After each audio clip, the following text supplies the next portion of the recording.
आप सभी का स्वागत है हमारे YouTube चैनल समर्पण द लर्निंग पॉइंट में। मैं हूं विश्वरंजन और जैसा कि मैं इस चैनल में फिजिक्स पढ़ा रहा हूं, क्लास 10th का वीडियो लेकर के आप तक आया हूं। पार्ट 1 इसका आ चुका है। तो क्लास 10th का जो पहला चैप्टर है उस चैप्टर का नाम है प्रकाश का परावर्तन, लाइट ऑफ रिफ्लेक्शन।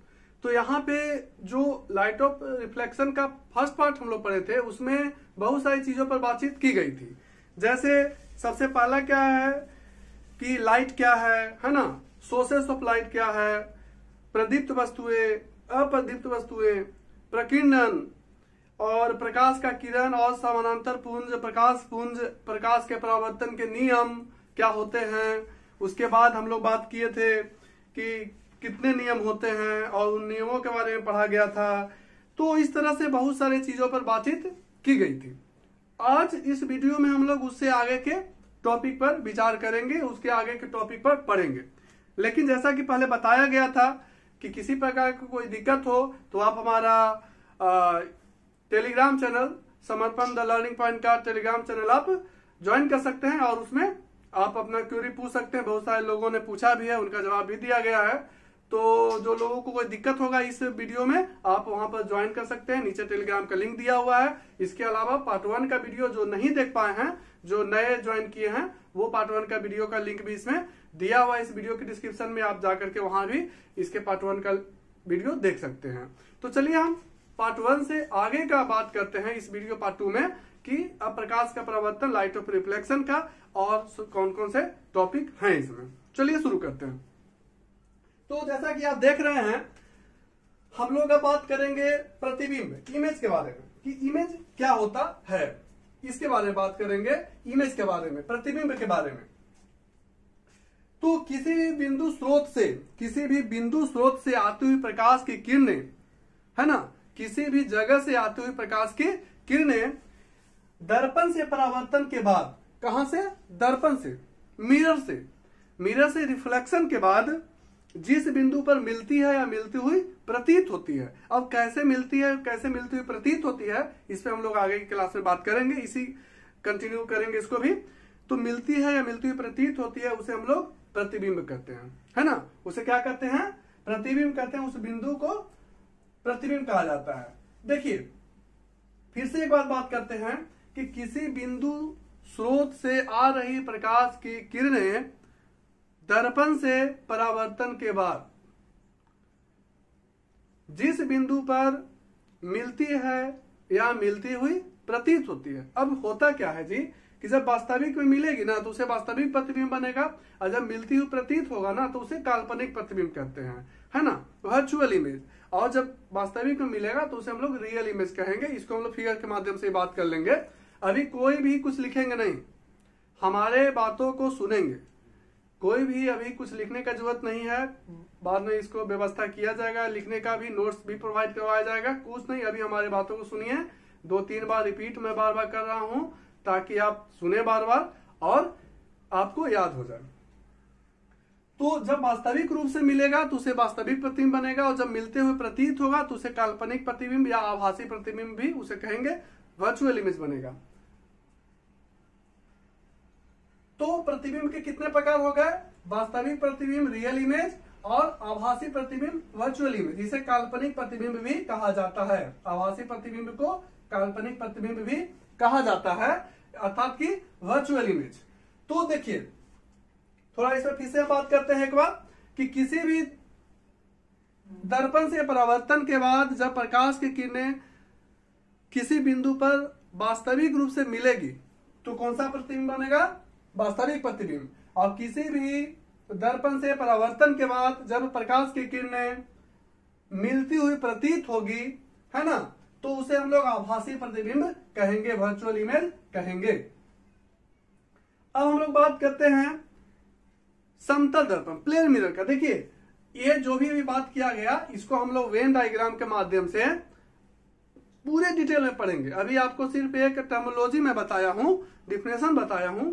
आगे की क्लास में पूरे डिटेल में पढ़ा जाएगा। तो जिसको थोड़ा सा दिक्कत भी है ना, वो टेंशन नहीं लीजिए, बिल्कुल 100% कंसेप्ट क्लियर होगा। फिलहाल बात करते हैं समतल दर्पण में प्रतिबिंब का बनना, समतल दर्पण में प्रतिबिंब कैसे बनता है। अब इसमें थोड़ा सा बात क्लियर हो जाएगा हम लोगों का। ये देखिए, मान के चलिए कि ये मिरर है, प्लेन मिरर, ये क्या है, प्लेन मिरर है, और यहाँ पे कोई प्रतिबिंब है। प्रतिबिंब कहां पर है, यहाँ पर है, तो डेफिनेटली यहां से आएगा, यहां से क्या आएगा, प्रकाश का किरण आएगा, और ये आ रहा, देखिए प्रकाश किरण आ रहा, ठीक ना। जब ये प्रकाश का किरण आ रहा है तो हम लोग पढ़े हुए हैं, पिछले क्लास में बताया गया है कि जब समतल दर्पण पर लंबवत प्रकाश की किरणें आती है तो रिफ्लेक्शन के बाद उसी पथ पर उसी से रिटर्न हो जाती है, तो ये रिटर्न भी हो गया, ठीक है। देखिए ये आया और रिफ्लेक्शन के बाद ये रिटर्न हो गया। क्लियर यहां तक बात है, कोई दिक्कत किसी को नहीं है। अब थोड़ा सा बात करते हैं, यहां से प्रकाश का किरण आता है ऐसे, ये प्रकाश का परावर्तन, लाइट ऑफ रिफ्लेक्शन की बात करते हैं, और ये देखिए ऐसे प्रकाश किरण आया वैसे चला गया, है ना। इधर से आपतित हुआ और इधर से परावर्तित हुआ, इधर से निकल गया, और ये क्या हो गया, अपना अविलंब हो गया। ये तो पढ़ा हुआ है प्रकाश के किरण परावर्तन का नियम, कोई दिक्कत इसमें नहीं होना चाहिए आप लोगों को। तो अब यहाँ पे जो ये स्थिति है, ये एंगल आई और एंगल आर हो गया, है ना। ये इंसिडेंट रे हो गया, रिफ्लेक्टिव रे हो गया। अब देखिए यहाँ पे क्या होगा कि हम लोग कल्पना करते हैं कि अगर ऐसे आता, मतलब कि ऐसे रिफ्लेक्ट नहीं होता, इसी दिशा में रिफ्लेक्शन इसका नहीं होता, तो क्या होता, तो सीधे की ओर आता। जब सीधे की ओर आता तो क्या होता, डॉट डॉट डॉट डॉट, यहां पर ऐसे मानते कि ऐसे आता, और ये क्या होता, इस तरह से मिलता। कैसे होता, यहां से रिफ्लेक्शन के बाद मतलब ऐसे आता और रिफ्लेक्ट होकर के ऐसे आता, अर्थात कि यहां पर एक प्रतिबिंब बनता। मान ले सकते हैं कि ये एम है, आई एम आई। देखिए यहां पर एम एम1 जो हो गया स्थिति। अब देखिए यहां पे वस्तु है ना, ये आया, ये रिटर्न हो गया, लेकिन हम लोग कल्पना कर रहे हैं कि ये सीधा इस तरह से आता है और यहां से रिफ्लेक्ट होकर के इस तरह से प्रतिबिंब बनता है। तो प्रतिबिंब कहां पर बन रहा है, ये प्रतिबिंब जो है वह आई पर बन रहा है। तो जब आई पर बनेगा तो ध्यान रखिएगा कि ये इसका डिस्टेंस जितना होगा ना, इसका भी डिस्टेंस उतना ही होगा। मतलब कि समतल दर्पण के सामने वस्तु जितनी दूरी पर होती है उसका प्रतिबिंब दर्पण से उतनी ही दूरी पीछे बनता है, ऐसा महसूस होता है। आप अपने घरों में जाकर के देख सकते हैं, आपके घरों में प्लेन मिरर लगा हुआ होगा, आप देखिएगा कि आप खड़े होंगे जहां पे, और उससे और आप पीछे जाके खड़े होंगे तो लगेगा कि दर्पण का जो प्रतिबिंब अंदर बन रहा है वो भी पीछे हो गया। आप आगे होंगे तो लगेगा कि प्रतिबिंब भी आगे हो गया। तो ये क्या है, ये एक फीचर है किसका, प्लेन मिरर का। तो यहाँ पे दर्पण से वस्तु का जो दूरी होता है उतना ही दूरी पर दर्पण से प्रतिबिंब का भी दूरी होता है, उतना ही दूरी पर प्रतिबिंब भी बनता है दर्पण से। ये दोनों इक्वल होते हैं, यानी कि OM इक्वल टू IM, ये क्या होगा, इक्वल होगा। प्रतिबिंब दूरी और वस्तु दूरी प्लेन मिरर में हमेशा बराबर होता है। इस बात को विशेष ध्यान देने की जरूरत है। चलिए अब थोड़ा सा हम लोग और एक चीज इसमें देखते हैं आगे की ओर। एक है पार्श्व परिवर्तन। एक क्या है, पार्श्व परिवर्तन। पार्श्व परिवर्तन क्या होता है, तो देखिए हम लोग बहुत सारे चीजों में क्या देखते हैं कि मान के चलिए कि आप प्लेन मिरर की बात कर रहे हैं फिलहाल, समतल दर्पण का। आप समतल दर्पण में खड़े हैं, ठीक ना। अब अपना दायां हाथ उठाए, दाहिना हाथ उठाइएगा तो मिरर में लगेगा कि आप अपना बायां हाथ उठा रहे हैं, और बायां हाथ उठाइएगा तो लगेगा कि दाहिना हाथ उठा रहे हैं। तो इसे हम लोग पार्श्व परिवर्तन करते हैं।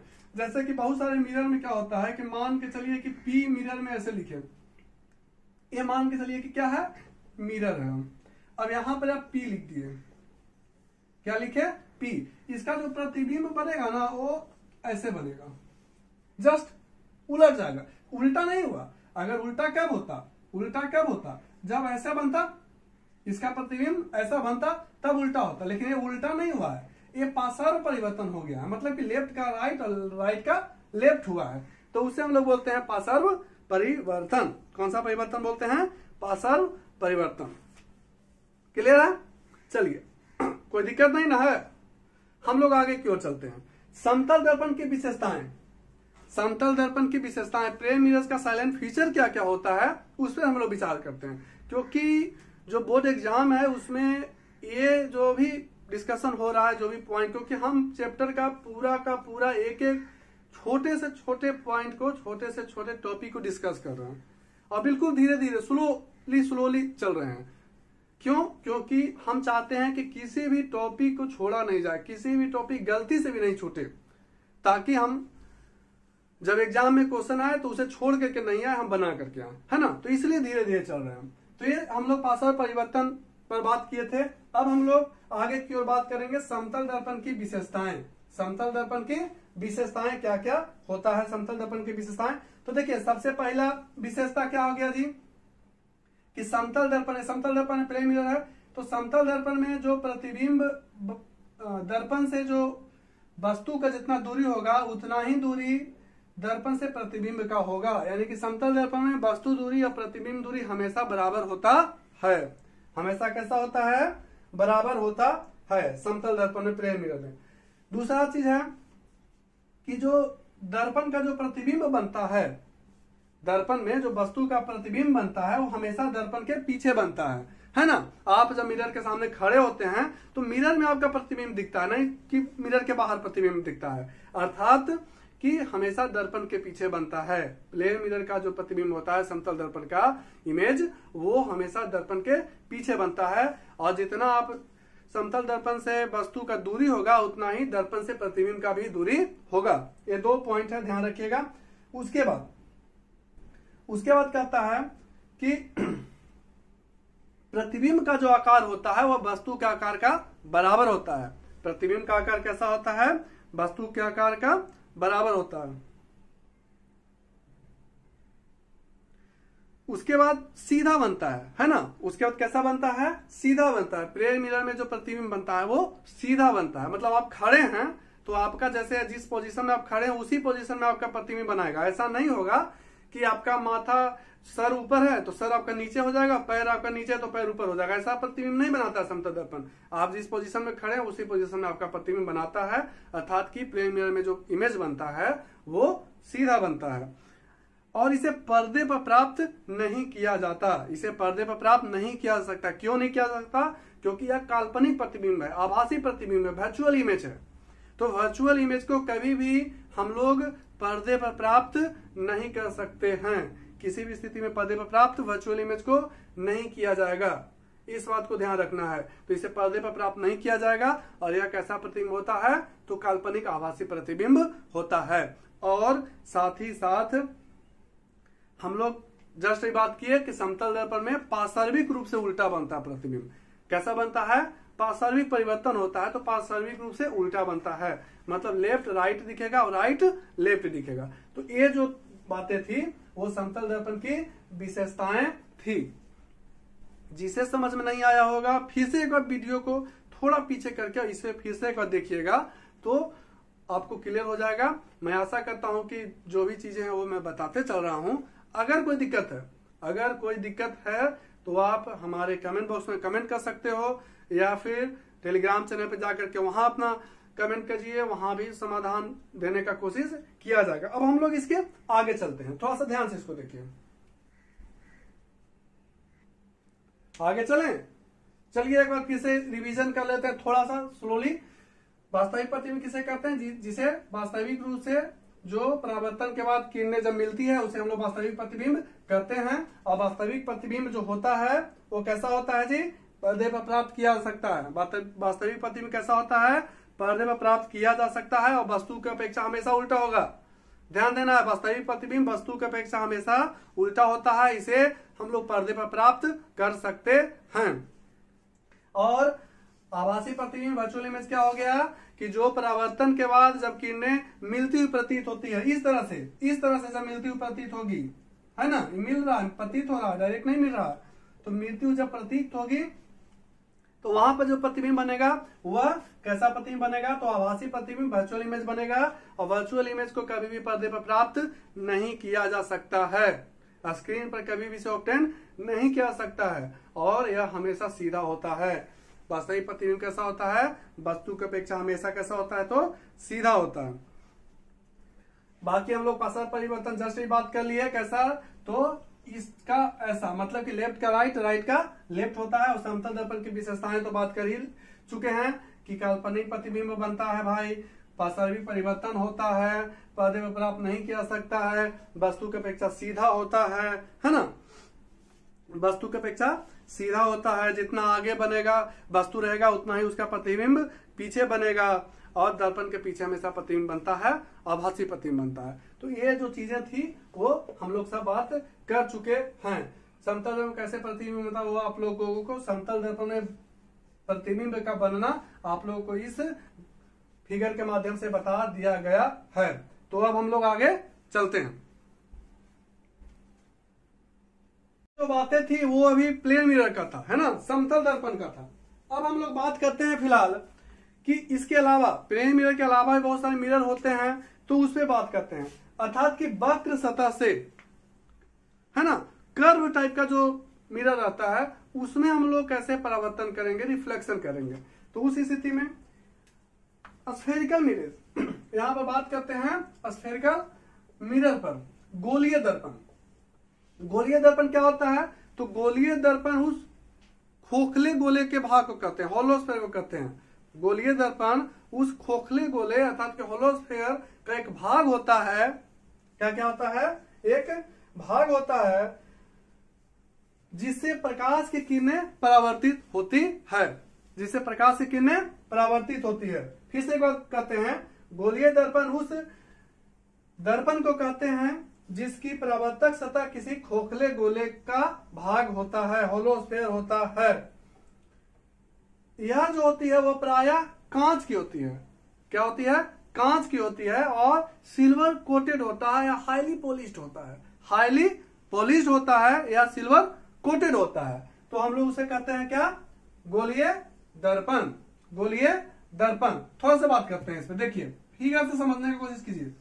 मान के चलिए कि यह कोई गोला है।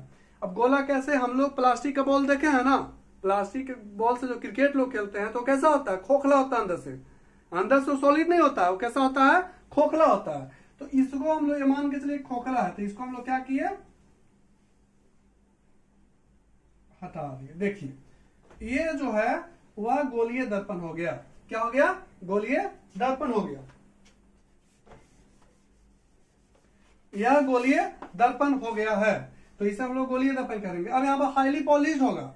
हाईली पॉलिश का मतलब कि जब बाहर से हम लोग इसको सिल्वर कोटेड करेंगे या पॉलिशिंग करेंगे, इस पे रस्तित करेंगे, रंगेंगे, तो यह हो जाएगा अवतल दर्पण। क्या हो जाएगा? अवतल दर्पण। लेकिन अगर इसको अंदर से रंगा जाता है, कोटिंग किया जाता है, तो यह हो जाएगा उत्तल दर्पण। ये हो जाएगा उत्तल दर्पण और ये हो जाएगा अवतल दर्पण।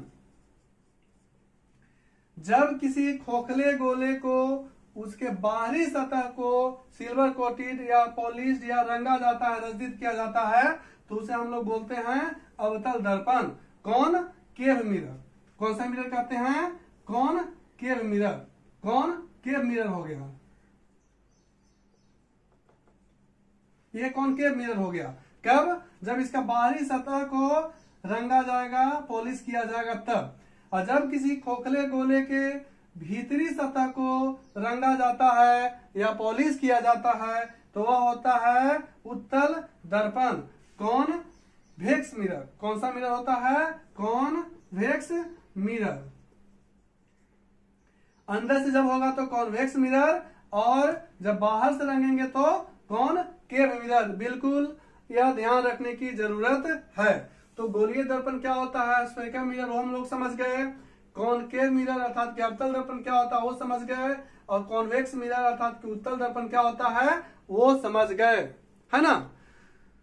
जब बाहर से रंगा हुआ रहेगा तो कॉनकेव मिरर अर्थात कि अवतल दर्पण, और जब अंदर से रंगा रहेगा, भीतरी भाग रंगा रहेगा, भीतरी भाग को पॉलिश किया हुआ रहेगा, तो कॉन्वेक्स मिरर अर्थात कि उत्तल दर्पण होगा।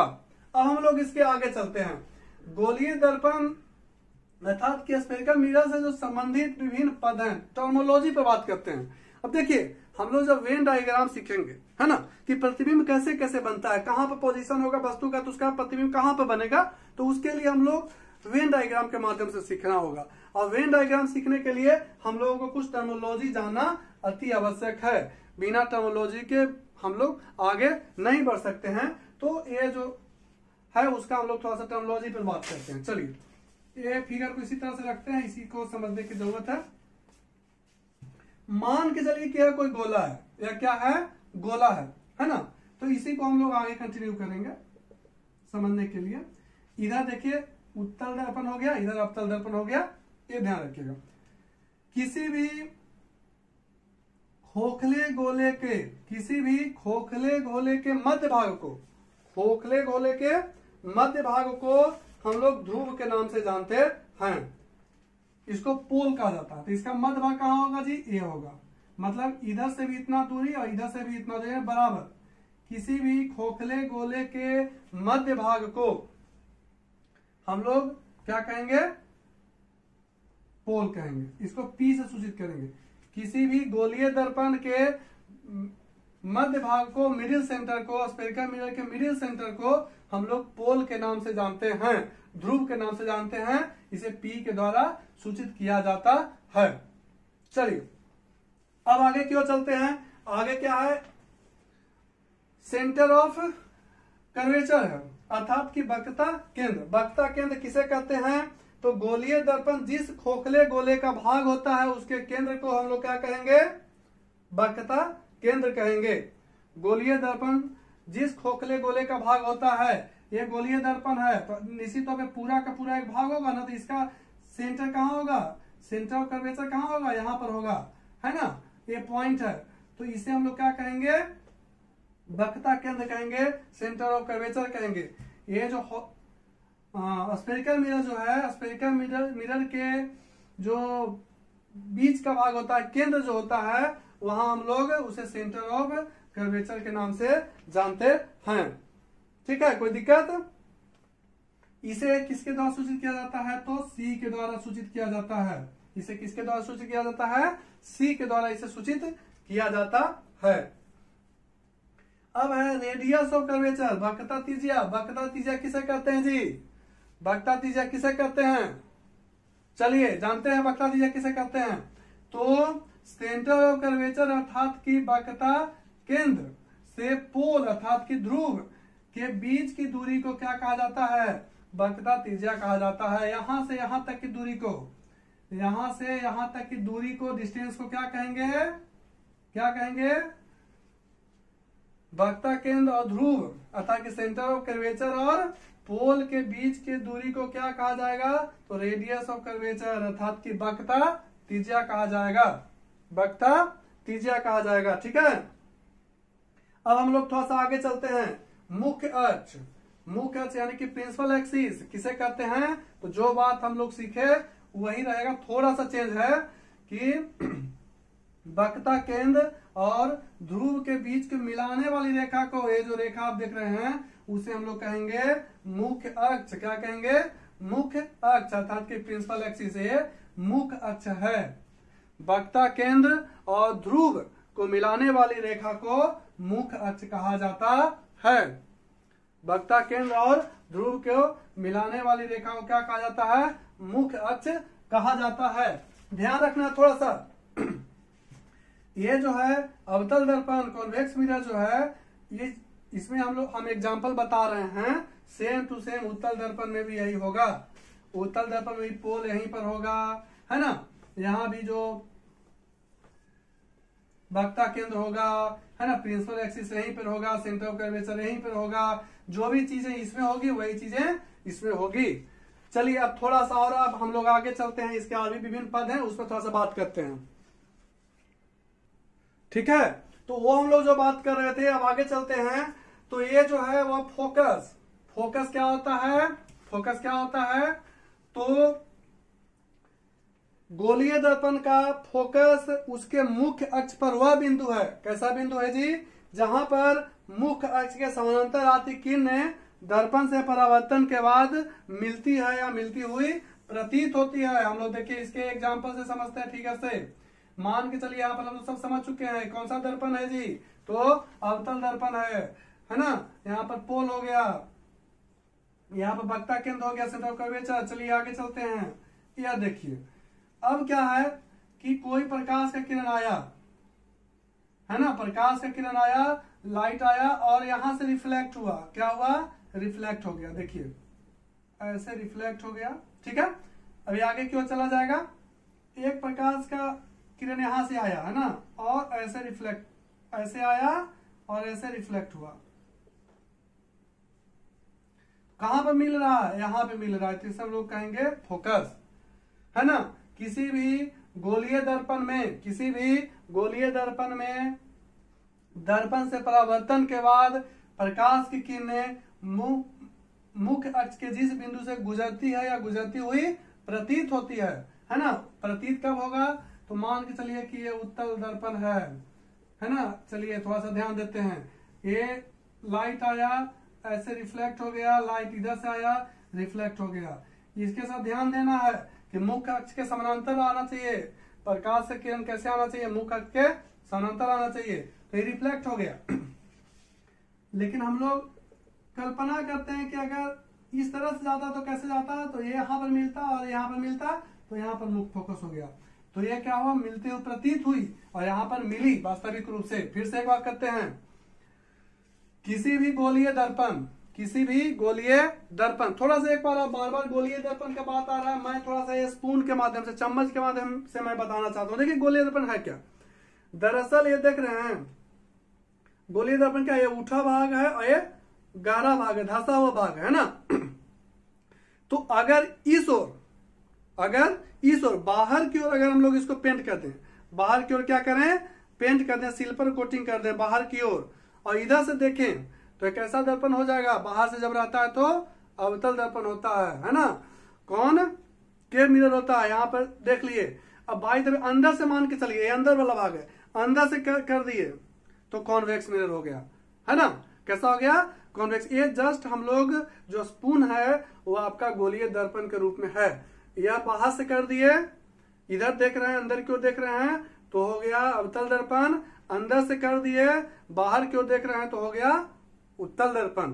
तो इसी तरह से ये जो मिरर होता है, आप जो गाड़ी में लगा हुआ रहता है देखते हैं गोलाकार होता है ना, तो उत्तल दर्पण होता है। हम लोग आगे उस पर चलेंगे, चर्चा उस पर किया जाएगा। फिलहाल यहाँ देखिए कि मुख्य अक्ष के समानांतर आती प्रकाश की किरणें दर्पण से परावर्तन के बाद मुख्य अक्ष के जिस बिंदु पर मिलती है या मिलती हुई प्रतीत होती है, तो उसे, उस वस्तु का, उस बिंदु को उस दर्पण का मुख्य फोकस कहते हैं और फोकस को एफ से सूचित किया जाता है। फोकस को किसे सूचित करते हैं? एफ से सूचित किया जाता है। मुख्य अक्ष के समानांतर आती प्रकाश की किरणें दर्पण से परावर्तन के बाद मुख्य अक्ष के जिस बिंदु पर मिलती है या मिलती हुई प्रतीत होती है, तो उसे, मतलब उस बिंदु को उस दर्पण का मुख्य फोकस या फोकस कहा जाता है।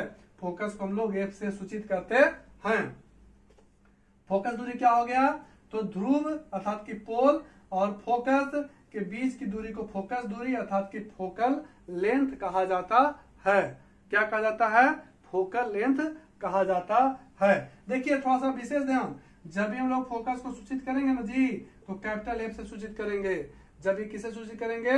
कैपिटल एफ से। और जब फोकल लेंथ को सूचित करेंगे तो स्मॉल एफ से सूचित किया जाएगा फोकल लेंथ को, और फोकस को कैपिटल एफ से और फोकल लेंथ को, फोकस दूरी को स्मॉल एफ से सूचित किया जाएगा। तो ये जो बातें हैं वही चैप्टर की बातें हैं।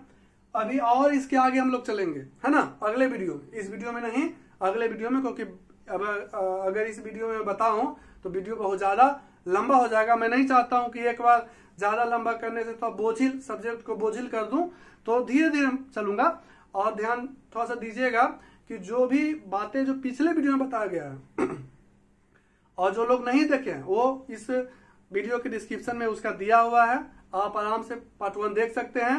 पार्ट 2 ये है, और जिसको कोई दिक्कत होगा टेलीग्राम चैनल का लिंक भी इसमें दिया हुआ, आप ज्वाइन कीजिए और अपना क्वेश्चन दीजिए, आपके क्वेश्चन को सोल्व करने का कोशिश किया जाएगा। अगले वीडियो में हम लोग वेन डायग्राम पढ़ेंगे कि किस तरह से अवतल लेंस और उत्तल लेंस का प्रतिबिंब कहाँ कहाँ पे बनता है, और किस प्रकार से बनता है उसको फिगर के माध्यम से हम लोग सीखेंगे, और भी जो बातें होंगी उस वीडियो में किया जाएगा।